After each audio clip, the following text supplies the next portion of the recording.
A seguir, Hora da Notícia. Os motoristas de Passo Fundo estão entre os mais multados no Rio Grande do Sul. Mesmo depois do anúncio de repasses para a saúde, os municípios gaúchos ainda aguardam por uma solução emergencial por parte do Estado. O IBGE divulgou hoje a Pesquisa Nacional por Amostra de Domicílios referente ao quarto trimestre de 2018. Aqui no estúdio, nós vamos conversar com o chefe da Agência Regional do IBGE, Jorge Benhur Biliar. E ainda o custo de instalação e as vantagens do uso da energia solar em casa. Hoje é segunda-feira, 25 de fevereiro, é hora da notícia.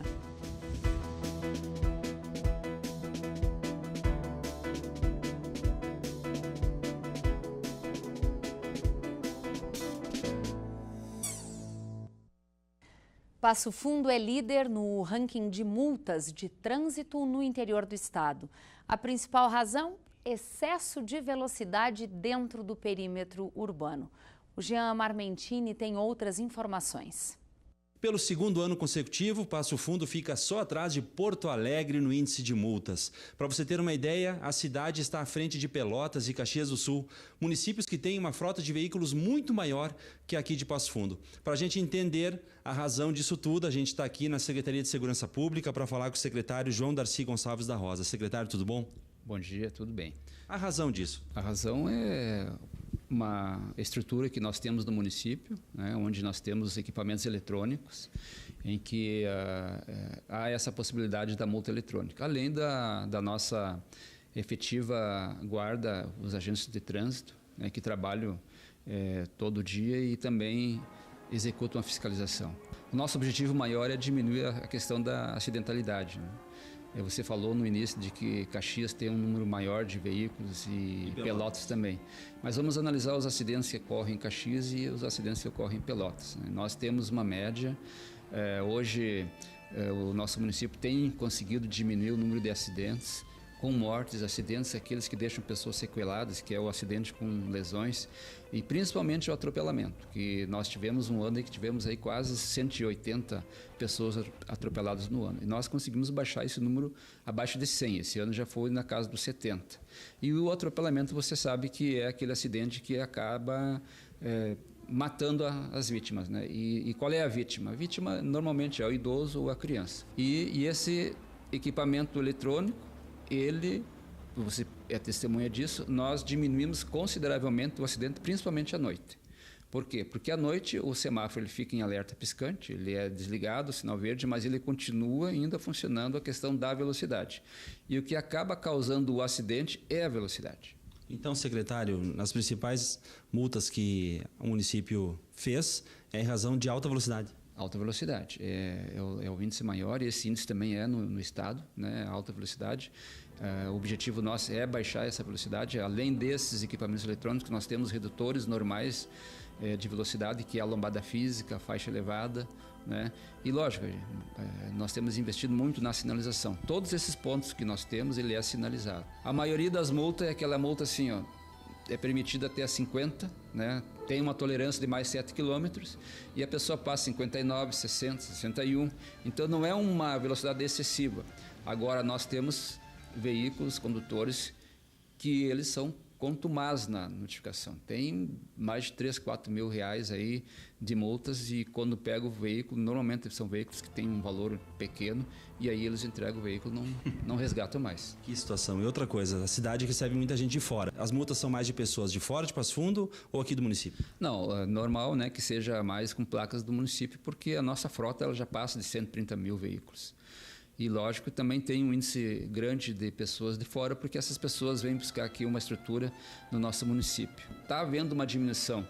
Desde o ano retrasado, a gente tem constatado, nos nossos números, um decréscimo em torno de 20% das multas, né? E a gente espera que isso aconteça. Não é nosso objetivo também multar. A gente quer que as pessoas entendam que realmente tem que atender a sinalização existente do município. Ok, secretário, muito obrigado. A gente falou com o secretário João Darcy Gonçalves da Rosa, secretário de Segurança Pública de Passo Fundo. A gente volta para o estúdio.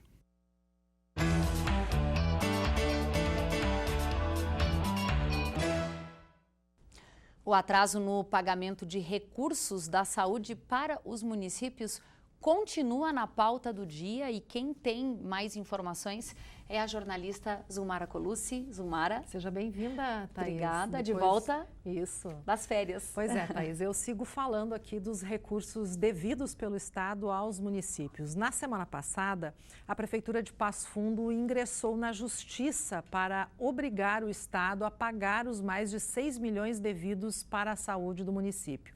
Fez o mesmo que outros municípios gaúchos estão fazendo em relação a esses atrasos. Pois o município aqui, bem próximo de Passo Fundo, de Mato Castelhano, obteve vitória em ação semelhante, mas em primeira instância. A prefeitura do vizinho município cobrou 288 mil referentes ao repasse de verbas de 2014 a 2017. O Estado deve recursos dos programas de assistência farmacêutica básica, política de incentivo e atenção básica em saúde e reabilitação de pessoas com deficiência, entre outros programas. Por dever de ofício, o Estado deve recorrer dessa decisão de Mato Castelhano, mas no Tribunal de Justiça do Estado. E há probabilidade de que a decisão de primeira instância seja mantida no TJ. Caberá, então, recurso à instância superior, o que deve levar um tempo até o julgamento. E os municípios podem recorrer tanto ao STJ quanto ao STF. Apostam ainda, não é, os prefeitos, numa solução emergencial antes da decisão judicial, porque isso vai levar um tempo. E essa decisão administrativa, ela pode estar perto de chegar a um denominador comum, pois o governador, na semana passada, anunciou um cronograma de pagamento. E é o que os municípios estão esperando para aliviar o orçamento das contas das prefeituras municipais. Obrigada, Zulmara, pelas informações. Uma boa semana para ti. Amanhã a gente se encontra aqui de novo. Certo. Obrigada. Depois do intervalo, as vantagens do uso da energia solar em casa. Nós já voltamos.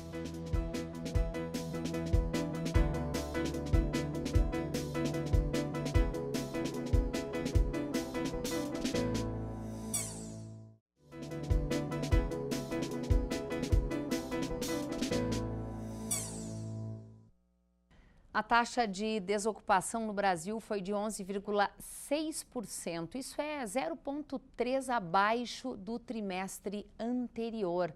Os dados foram divulgados esta manhã pelo IBGE e é sobre eles que nós vamos conversar a partir de agora com o chefe da agência regional do IBGE, com sede em Passo Fundo, Jorge Bilhar. Seja muito bem-vindo ao PFTV. A gente quer começar entendendo qual o conceito da taxa de desocupação e, de um modo geral, o que esse índice revela sobre o nosso país. O IBGE vem desde 2012 fazendo o levantamento da PNAD contínua, onde o principal índice desse levantamento é buscar o desemprego das pessoas na força de trabalho e onde gera, hoje é trimestral, onde a gente está fazendo o levantamento das taxas de desocupação, que é aquela pessoa que está na faixa dos 14 anos ou mais, que está à busca de trabalho, seja o primeiro emprego, ou está desocupado mesmo, que não consegue o trabalho, onde esses índices estão cada vez aumentando, onde as capitais se destacam. Eu costumo dizer que as regiões, os municípios, que nem Passo Fundo, a regional aqui, o impacto é bem menor, um percentual não muito, mas é bem menor que hoje as capitais em função do custo de vida. Então, nesse sentido, enquanto o país tem uma taxa de desocupação de 11,6%, é muito provável que Passo Fundo a taxa seja um pouco menor. Bem menor. Nós trabalhamos com a nível de município e região em torno de 7% por aí nesse sentido, apesar dos investimentos que ocorrem hoje na região aqui de Passo Fundo, principalmente Passo Fundo, que ainda gera muitos trabalhos formais, né? E também hoje também constata na nossa região o crescimento do trabalho informal, que é aquela pessoa sem carteira de trabalho, então que é levantado. Qual é o ponto de corte do IBGE? Você falou aí que é dos 14 anos em diante. Até que idade o IBGE considera, então, nesta taxa de desocupação? O IBGE ele trabalha com a metodologia, o conceito de trabalho. O trabalho para nós é independentemente se a pessoa trabalhou pelo menos 1 hora por dia, seja numa atividade remunerada ou não, é considerado trabalho. Então, hoje, os conceitos que o IBGE busca, essas informações a nível de residência, da família, quantas pessoas estão trabalhando, é baseado em cima da OIT, da Organização Internacional do Trabalho. Que é dos 14 anos em diante, se for aos 60, por exemplo.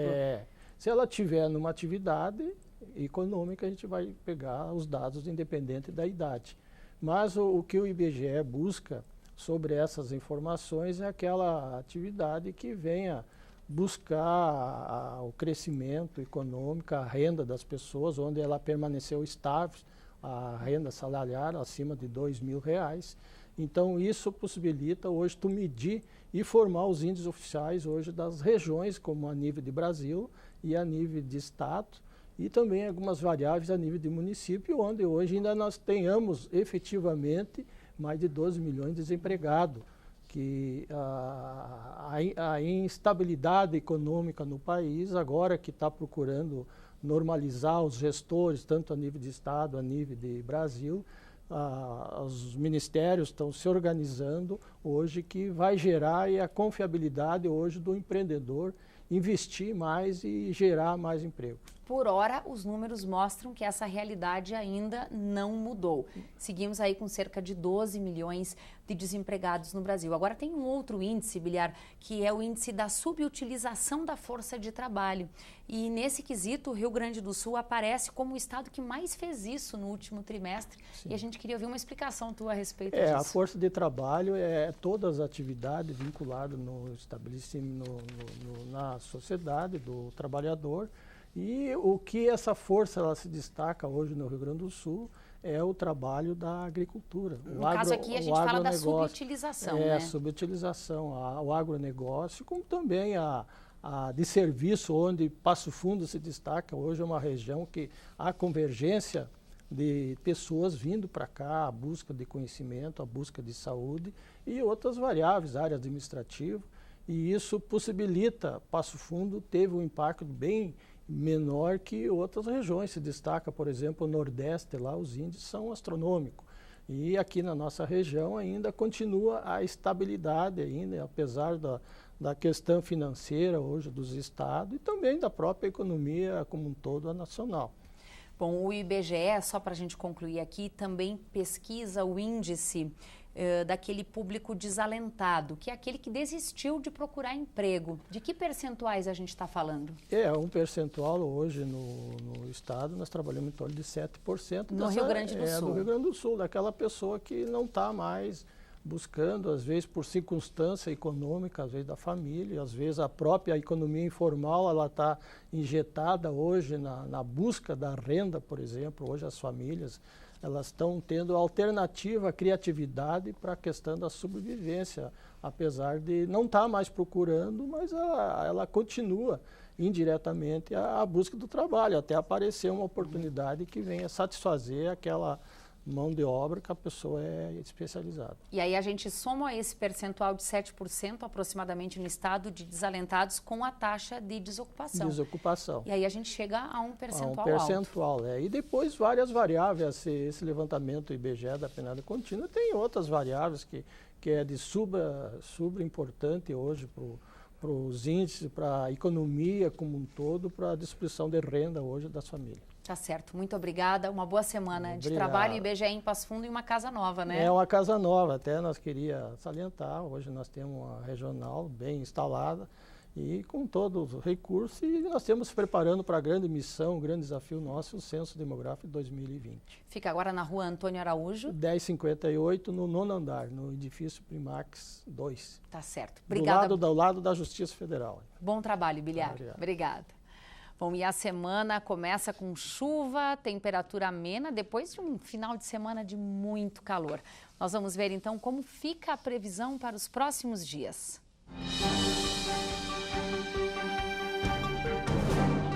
A previsão do tempo para terça-feira é de chuva durante todo o dia em Passo Fundo. Mínima de 11, máxima que não passa dos 18 graus. Na quarta-feira, previsão de tempo nublado, sem chuva, com bastante nebulosidade.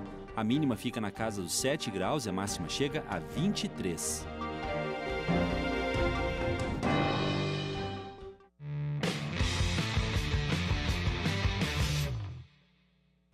E o ciclista da UPF, Ricardo Machado, venceu a Taça Brasil de Mountain Bike no Paraná. A competição foi ontem, no domingo, em Campo Largo e reuniu os melhores ciclistas do Brasil. A prova foi realizada num circuito de trilhas de 4.800 metros e na categoria de Ricardo foram percorridas 3 voltas, totalizando 14.400 metros. Mais de 300 competidores participaram. O ciclista Lorenzo de Oliveira Vutke, que também tem o apoio aqui da UPF, foi campeão no 3º Giro Cruz Alta de Ciclismo. Lorenzo ficou em primeiro lugar pela categoria Sub-23 e na 4ª colocação da categoria Elite. O evento foi válido pelo ranking do Campeonato Gaúcho de Ciclismo de Estrada. O Brasil é um dos países mais ensolarados do mundo. O potencial solar do território brasileiro é uma fonte inesgotável de energia. Cada vez mais as pessoas estão aderindo a essa fonte energética. Veja na reportagem. O Pablo instalou suas placas fotovoltaicas em cima da casa do pai no mês de setembro de 2018. Foi até o banco, pegou um empréstimo de R$23 mil e pretende, no máximo 3 anos e meio, resgatar o investimento. E de que maneira ele vai fazer isso? Zerando a conta de luz do pai e a conta dele. Isso porque o sistema instalado é para gerar energia para 2 residências. É uma economia a curto prazo, comparando pela vida útil das placas, mas é uma economia que a gente não tem como escapar da conta de luz, a gente tem que ter.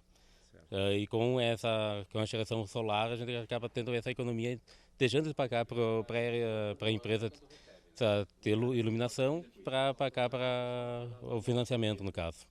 Na casa do pai são 17 placas ao todo. A garantia do equipamento é de 25 anos e a instalação é simples. Esta caixinha menor recebe e envia energia. Estas outras são do sistema. Para se ter uma ideia, em 5 meses de funcionamento, o equipamento já gerou um retorno no investimento de R$ 1.700, o que equivale a 7%. A casa do Pablo fica a algumas quadras daqui, mas para o sistema isso não é problema. O consumidor pode ter um equipamento em Passo Fundo e compartilhar energia com uma residência em Marau, por exemplo. Isso porque a companhia energética reconhece o consumidor pelo código e não pela localização. E neste pouco tempo, as contas da família já estão chegando zeradas. Eles pagam apenas as taxas. A energia é a mesma. A energia é a mesma, não muda nada no dia a dia. A única coisa é a fatura no final do mês que muda. Deu muito transtorno na instalação ou foi tranquilo? Foi bem tranquilo. Foi bem simples, o pessoal que instalou aí veio, instalou, teve seus prazos para encaminhar o projeto com a empresa e em poucos dias já estava funcionando o sistema todo. A energia solar gera uma economia de 50% a 95% na conta de luz. É um ótimo investimento a médio e longo prazo. Se contar os benefícios ambientais, o Pablo, em 5 meses, gerou uma economia energética de mais de 3 toneladas de carbono. É como se ele tivesse plantado mais de 10 árvores, contribuindo para a renovação e a redução das emissões de gases do efeito estufa. Esta empresa de Passo Fundo oferece placas fotovoltaicas para diferentes necessidades.